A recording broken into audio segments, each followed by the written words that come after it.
She wasn't supposed to survive the desert. Her father made sure of that. Cast out from her own home, handed over to strangers he called savages, she was meant to disappear, to be punished for the color of her skin and the shape of her body. But what was meant to break her would awaken something far more powerful, because in the heart of that unforgiving land, among people her world had taught her to fear, she would find a love and dignity no one had ever given her. Yet behind that love waited a truth that would test both their souls. Was this punishment or destiny? Before the desert winds would carve her fate, Margaret Sinclair had lived a life built on polished manners and silent humiliation. Her world was one of high collars, heavy curtains, and whispered judgments, Boston's finest, or so they called themselves. Her father, Jonathan Sinclair, was a man of power and pride, the kind who measured worth not by kindness, but by appearance and reputation. And for him, Margaret had always been a disappointment. She had been born with a softness that society did not forgive.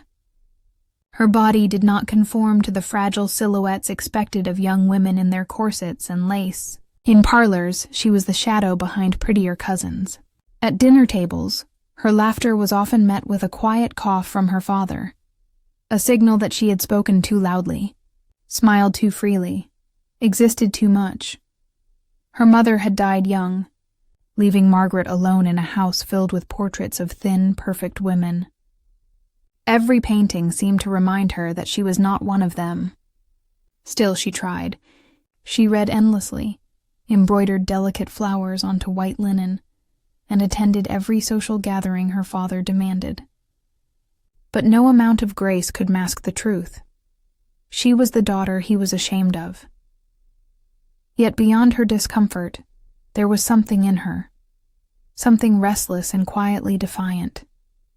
She would often watch the harbor from her bedroom window, where ships came and went beyond the mist, carrying people to lands she could only imagine.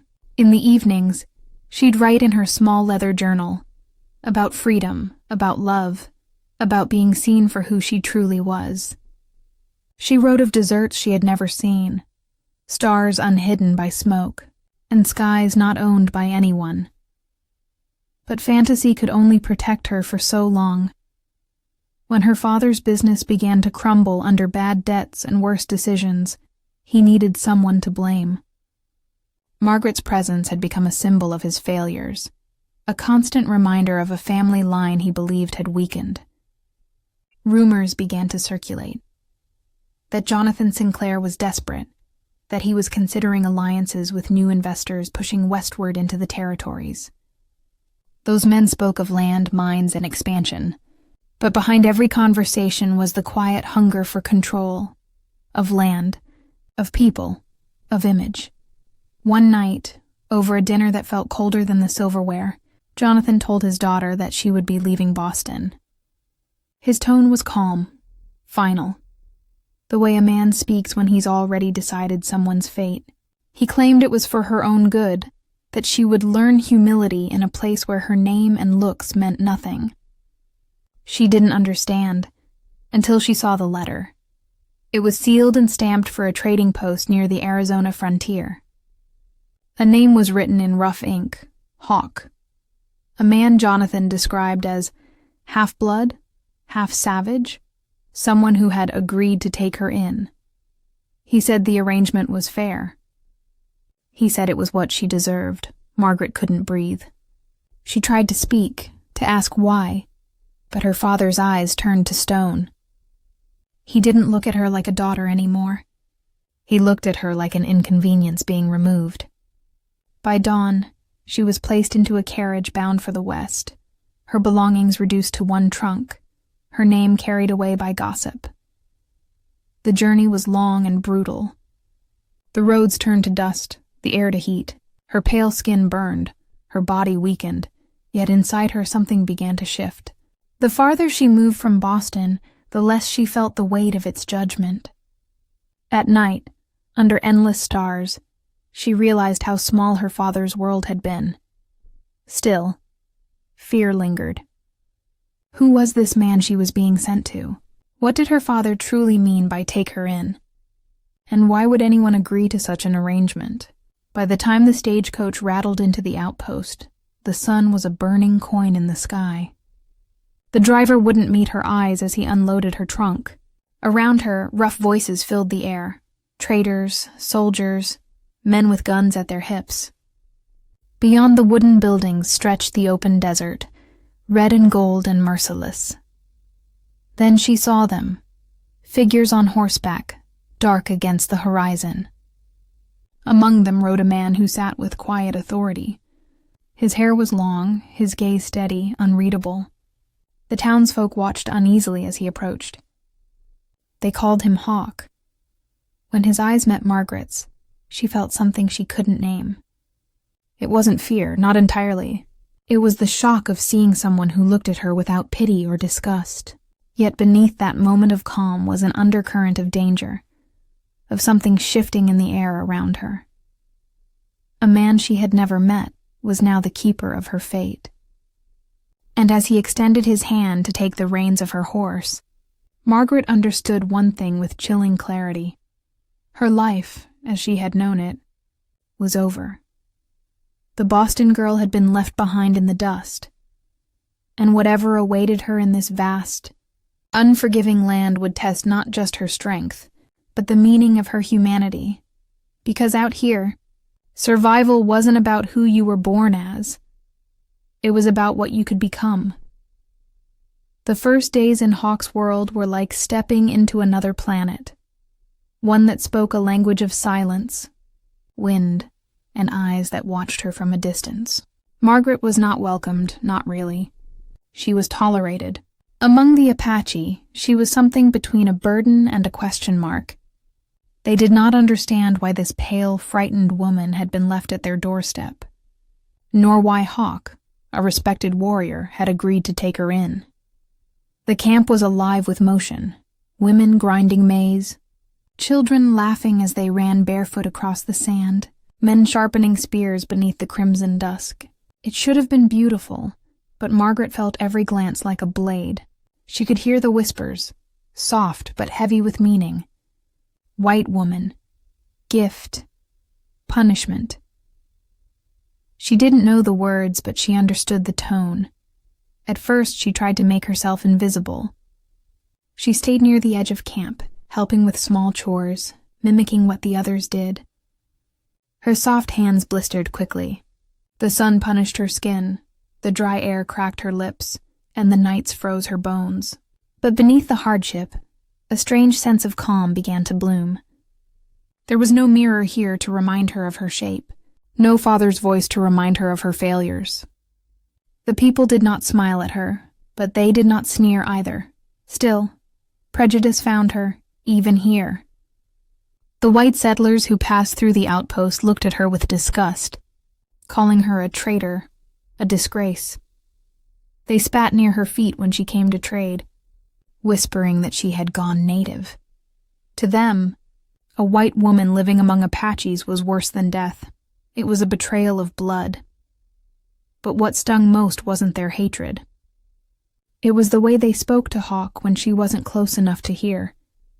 How they reminded him he wasn't one of them. That he would never be welcome in their towns, no matter how many treaties or trades he made. The same men who stole land from his people now mocked him for daring to share it. Margaret saw the quiet rage in Hawk's eyes after each encounter. He never answered them with words, only silence, a silence heavy enough to swallow thunder. She wondered how long he had lived this way, half accepted by both worlds, belonging fully to neither. As weeks turned to months, something unspoken began to form between them. Hawk taught her to read the desert, the way the wind carved paths in the sand, how to find water where none seemed to exist. She learned to ride, to build fires, to survive storms that could strip flesh from bone. He never spoke much, but when he did, his voice carried a stillness that reached into her chest. And yet, not everyone in the tribe accepted her presence. Some saw her as a symbol of the enemy, of soldiers who burned villages, of settlers who poisoned wells and cut down sacred trees. When the army raided a nearby camp one night, killing 2 young warriors, whispers grew louder. They said her people had brought death with her, that she was a curse. Margaret woke one morning to find her small tent slashed open, her clothes scattered in the dust. On the ground was a single feather, broken in half, a warning. Her heart pounded as she gathered her things, eyes scanning the shadows around her. She wanted to run, but there was nowhere left to go. That night, she sat by the fire alone. The stars hung like witnesses above her, cold and distant. She thought of Boston, of the quiet cruelty of its drawing rooms, and the polite laughter of people who would never know hunger. She had escaped one prison only to be trapped in another, but this time she refused to break. The next day she went to the river to wash. A group of women stood nearby, silent, watching her. Then one, an older woman named Star-Eye, stepped forward and dropped a basket of herbs beside her. Without a word, she began to show Margaret how to crush them, how to use them to soothe burns and wounds. It was the first kindness she'd been shown in months. From that moment, the women began to soften. They saw how hard she worked, how she listened more than she spoke. She started to tend to the sick, using what she remembered from her mother's old remedies. Slowly, trust began to take root. But peace is fragile when built on the edge of hate. One afternoon, a small group of soldiers arrived at the outpost, men wearing the same insignia her father once used to entertain at their home. They were drunk, laughing, tossing coins to the traitor as if buying the world piece by piece. When they saw Margaret among the tribe, their laughter turned to disbelief. They called her name aloud, loud enough for everyone to hear. They told her that Boston believed she was dead, that her father had declared her lost to the savages. Then came the sneers. They said she looked at home now, fatter, dirtier, just like them. The words hit her like stones. But when Hawk appeared beside her, the laughter stopped. One soldier spat at his feet, calling him a thief for stealing what belonged to white men. Hawk said nothing, but his eyes burned with a fury that needed no translation. Margaret stood frozen between 2 worlds, one that had disowned her, and one that might never fully accept her. The men rode off, still laughing, but the damage was done. That night the tribe's elders gathered. Some demanded that she leave before her presence brought more soldiers. Others said abandoning her would prove the settlers right. The air was thick with anger, fear, and history too heavy to name. Margaret stood outside the circle, heart pounding. Every cruel word her father had ever said echoed inside her. Every insult, every rejection. But this time she wouldn't bow. She looked out into the dark desert, where the horizon seemed endless, and she made a silent promise. If they came again, she would not run, because for the first time in her life, she wasn't ashamed of where she stood, and she knew something was coming. Something that would test not just her courage, but the fragile peace between 2 worlds that had never truly been at peace. The morning began with silence, too much silence. Even the birds had gone still. Margaret woke with a tightening in her chest, a feeling she couldn't name but couldn't ignore. When she stepped outside her shelter, the horizon was bruised with smoke, thin, dark lines rising from the east. It wasn't long before the first rider appeared, a boy barely 16, his horse lathered with sweat and fear. He shouted words in Apache that Margaret didn't yet understand, but she understood the look in his eyes. Soldiers. They were coming. Panic rippled through the camp like lightning. Women gathered their children, men armed themselves, old ones whispered prayers to the wind. Hawk stood at the edge of the clearing, his face carved with calm that came only from years of expecting the worst. He turned to Margaret and said just 2 words, "Stay hidden." But Margaret couldn't move. Her hands shook as she watched the camp transform from home to battlefield. She had heard the stories, the raids, the betrayals dressed as treaties. But nothing in Boston's polite cruelty could prepare her for the raw terror of what was coming. Within the hour, the first shots cracked through the air. Horses thundered into the clearing, soldiers shouting orders, rifles gleaming in the sun. Margaret ducked behind a tent, her heart slamming against her ribs. The gunfire was deafening. The world had turned to smoke and screams. She saw one of the soldiers, his face pale beneath his hat, step forward, shouting her name. She froze. That voice, it couldn't be. When the smoke cleared for a moment, she saw him. Jonathan Sinclair, her father. He was older, thinner, but the authority in his stance was unmistakable. He stood at the center of the soldiers, dust clinging to his fine coat, a pistol in his hand. His eyes scanned the camp like a man searching for something he owned. When he saw her, dirty, sunburned, trembling, his face twisted into something between disgust and relief. "Margaret," he said, voice cutting through the chaos. "Step away from them," the soldiers halted. The tribe stood their ground.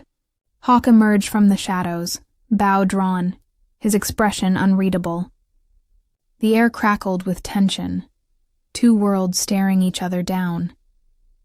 Her father took a step forward, hand outstretched as though addressing a child. "It's over. You've been taken in by these people long enough. Come home." But home was a word that no longer fit anywhere inside her. Margaret's throat tightened. She looked at the camp, at the children crying, the smoke curling above the huts, the women clutching each other in fear. Behind her, she could hear Star Eye's broken sobs as she knelt beside a wounded man. "Your soldiers are killing them," Margaret said. Her voice shook, but it carried. "These people took me in when you threw me away." Her father's eyes flashed. "I sent you here to learn humility, not to shame me further." The soldier behind him shifted, uneasy. The cruelty in her father's words echoed across the clearing, and for the first time, Margaret saw the man clearly, not as the figure she had feared, but as the architect of everything she had once believed she deserved. He wasn't saving her. He was reclaiming her, as property, as a symbol, as proof that he could still control what he had broken. But Hawk stepped forward then, slowly, his bow lowering, but his gaze unwavering. "She is not yours to take," he said, his tone steady, measured. The words hit like a thunderclap. Jonathan's hand twitched toward his pistol. The soldiers raised their rifles. For a single suspended heartbeat, time stopped. Then chaos exploded again. Gunfire tore through the air. Horses reared. Screams echoed across the sand. Margaret hit the ground as bullets sliced through the smoke around her. She crawled toward the fallen, toward the cries of the wounded, her hands shaking as she tried to stop bleeding with torn fabric. She saw Hawk dive for cover, firing arrows that cut through the haze. And then her father, standing tall, shouting orders, his pistol raised. "Stop!" she screamed. But the word was swallowed by thunder. A single shot cracked through the air, sharper than all the rest. Hawk staggered. He looked down at his chest, at the blood blooming like a red flower against his skin. Margaret's scream tore through the battlefield as she ran to him, ignoring the bullets, the smoke, everything. She dropped to her knees, pressing her hands against the wound. Her father froze where he stood. For the first time his confidence broke. He looked at the gun in his hand, then at the man dying before his daughter's eyes. "Margaret," his voice faltered, but she didn't hear him. She was too busy begging Hawk to stay, whispering through tears that this couldn't be how it ended. His hand rose weakly, brushing her cheek. There was no fear in his eyes, only a quiet acceptance. Then came a sound that silenced even the guns, the wail of a child, somewhere behind them. It was the sound of loss, of history repeating itself. Margaret turned toward her father, her face streaked with dirt and blood. "Is this your lesson?" she shouted. "Is this the humility you wanted?" The soldiers hesitated. Even they seemed to feel the weight of what had just happened. Jonathan Sinclair, who had always ruled with control, now stood trembling in a storm of his own making. Hawk's body went still in her arms. Something inside her broke open. Not just grief, but clarity. The same strength that had carried her through humiliation, exile, and hate now rose like fire. She stood, covered in his blood, and faced the man who had called himself her father. "Go," she said, voice low but unshakable. "Take your men. You've taken enough." Her father looked at her as if seeing her for the first time, not as a disobedient daughter, but as something uncontainable. He lowered his gun slowly, eyes hollow. Then, without another word, he turned and mounted his horse. As the soldiers retreated, the dust of their departure blurred the horizon into a crimson haze. The camp lay in ruins. Smoke curled upward like ghosts. Margaret knelt beside Hawk's still body, her tears tracing lines through the ash on her face.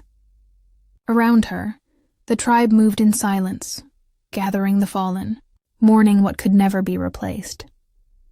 The sun dipped low, painting the desert red, like blood, like sacrifice, like the cost of being human in a world that refused to see it. And as the last soldier disappeared into the distance, Margaret whispered to the wind, her voice trembling but sure, "They will never forget what they've done." The desert answered with silence. But somewhere in that silence, the wind began to rise, soft at first, then stronger, carrying his name across the burning sky. And Margaret knew this was not the end. It was the beginning of her reckoning. The battle left behind more than smoke and silence. It left ghosts. The land that had once been filled with laughter and the rhythm of life now felt hollow, as if the desert itself was holding its breath. For days, Margaret moved through the wreckage like someone caught between two worlds, alive, but not living.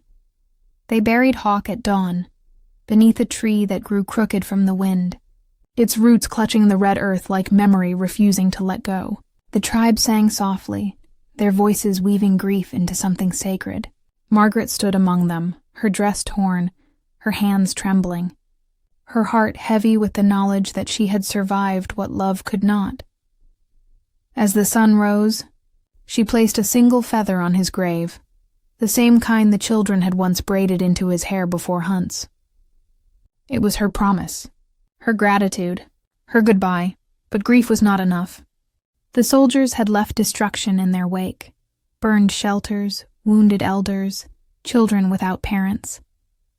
The tribe looked to Margaret with eyes that asked what came next.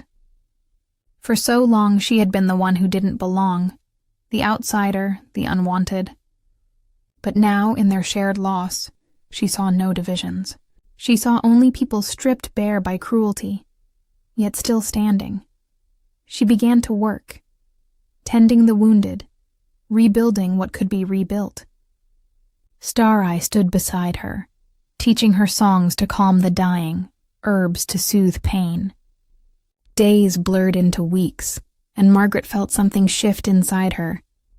Hawk's death had not been in vain. He had given her something her father never could. Purpose. Still, the whispers of the outside world returned. News spread quickly across the territory, a story warped and retold. The Boston newspapers called it the Sinclair scandal. They said a civilized woman had been rescued from savages, only to turn on her own kind. Her father's name became a symbol of shame, his reputation shattered not by her disobedience, but by his cruelty laid bare. For the first time, truth began to move faster than lies. Missionaries, journalists, and even soldiers came to see her, to ask questions, to confirm rumors. She met them not as a victim, but as a witness. She told them what she had seen. Families torn apart by raids, treaties broken, promises turned to ash. She spoke of Hawk, not as a savage, but as a man who taught her what humanity truly meant. Some listened. Many did not, but her words spread like seeds caught in the wind, unpredictable, unstoppable. Margaret stayed in the desert. She refused her father's wealth, refused to return to the world that had rejected her. Instead, she opened a small school near the river where both native children and settlers' children could learn together. It was a small thing, fragile as the first leaf of spring, but it mattered. She taught them to read, to write, to see each other not through the eyes of hate, but through the shared need to belong. Years passed, and the scars of that day began to fade from the land, though not from memory. Sometimes, when the wind was strong enough, Margaret could almost hear Hawk's voice in the distance. The low hum of his songs carried through the desert air. She would close her eyes then and remember how he had looked at her, not as a woman to be judged or corrected, but as someone who could choose her own worth. That memory became her strength. But the world beyond their valley didn't change easily. Battles raged elsewhere, different faces, same hatred. Towns rose on stolen land, and history repeated itself in new forms. Quieter, but no less cruel. Margaret watched as generations passed, each carrying the burden of what their fathers had done and denied. And yet, she believed in something still, that understanding was possible, that empathy could bridge even the widest divides. Sometimes, travelers came to her school, curious strangers drawn by the stories whispered about the woman who had once been given away, but had found something worth keeping. They expected bitterness, anger, perhaps madness. Instead, they found calm, a woman weathered but unbroken, teaching children how to spell words like freedom, dignity, truth. One evening, as the sun set in bands of gold and crimson, Margaret sat by the river and wrote in the same leather journal she had once carried from Boston. Her handwriting trembled, but her words were steady. They called it punishment.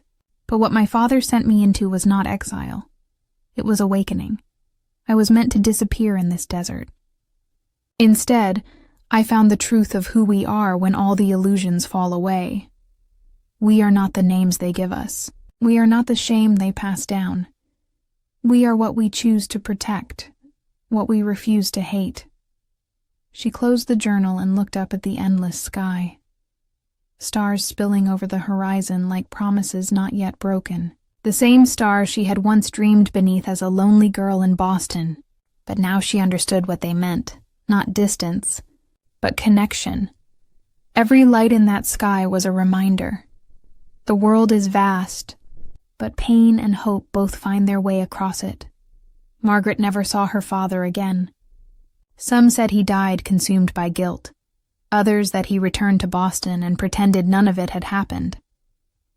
But in the end, his story didn't matter. It was hers that endured, the story of a woman given away in hatred and reclaimed in love. A story not of race, but of recognition. Because what Margaret had lived through wasn't only her own tragedy. It was the reflection of a world built on division, where some lives were deemed less valuable, some loves less worthy. A world that still echoes in ours today. The faces have changed, the laws have changed, but the silence that allows injustice to live, remains. And so the question Margaret's story leaves behind is one we can't ignore. How many more lives will be buried in silence before we learn to see each other as human? The camera would fade here, on the quiet desert, on the grave beneath the tree, on the schoolhouse that stands nearby. Children's laughter echoes faintly in the distance, mingling with the wind. Then the final line would appear on screen, white letters against the fading dusk. She was sent to be broken. Instead, she became a reminder of what love can heal and what hate can destroy. Because racism isn't just history, it's inheritance. And it's on us to decide which parts of it we pass on.